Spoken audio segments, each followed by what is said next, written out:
Now, moving on to manufacturing, FBN Capital's Purchasers Managers Index declined to 52.4 in September from a reading of 55.2 in August. The PMI reports the outcome of a survey of manufacturers using several variables to rate the expansion or contraction of manufacturing in the country. Now, a rating of 50 indicates an expansion of the sector. And right now, we cross to London, where Gregory Cranston, the head of market, fixed income and macro research at FBN Capital, is standing by to give us his thoughts on this. Thank you so much, Gregory, for joining us. So I think very interesting takeaways from the latest readings, slightly lower than the last.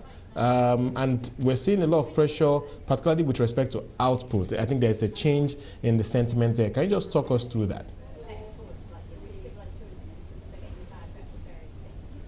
Yep, certainly, Wale. Well, I think the main point to take is that this is a positive reading. Anything above 50 is positive. We've had 6 readings so far, 5 are positive. You get some quite strong swings in the Nigerian index, and this we attribute to operating conditions, all the familiar ones we all know about: access to credit, access to power, access to fuel, general roads and transport.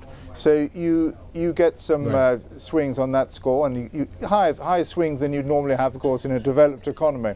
But I think, look, the main takeaway is the reading is positive, and last time we had some manufacturing growth figures from the NBS.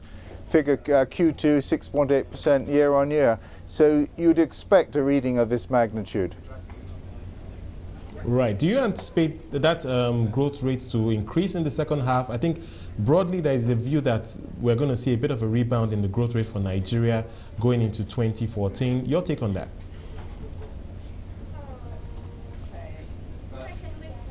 Well, I think, at the start of the year, when the federal government put out the budget, the underlying assumption was 6.5% for the growth this 2013.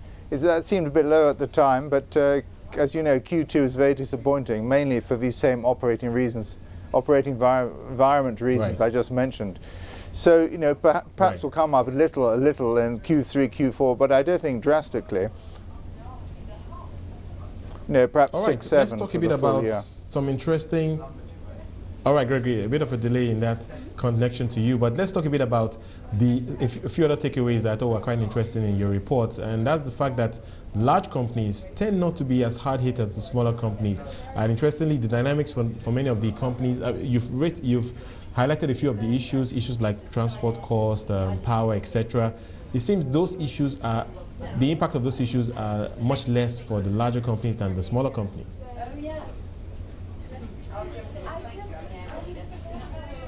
Okay, Wally, thank you. Look, I heard part of the question, and I think it's about the operating environment and is it going to improve, I think is the answer. If you take out, I think the main single issue, of course, is the power, and that's the main single issue, could prove to be in the elections next year, after next even. Well, there's some momentum on power reform, but the gas supplies are poor. Transmission network is underfunded, so we know the problems. But there's some momentum there, and after a very poor second quarter, which was confirmed not just by officials but also by industry in terms of power generation, I think there's been a mild pickup since. All right, and to what extent would you say the high interest environment is hurting manufacturing in Nigeria? The high interest environment. Well, first thing I'd say is that if you look at the companies in our survey, not by names obviously, but let's take the smaller ones, which are 50 employees and less. Well, those companies don't have regular access to credit, so the question of interest rate cost doesn't really arise. For your high ones, well, I think it's if you look at the CBN data for the prime rate, and then you hear what the rate at which some blue chips are securing from their banks, there's obviously a bit of a divergence.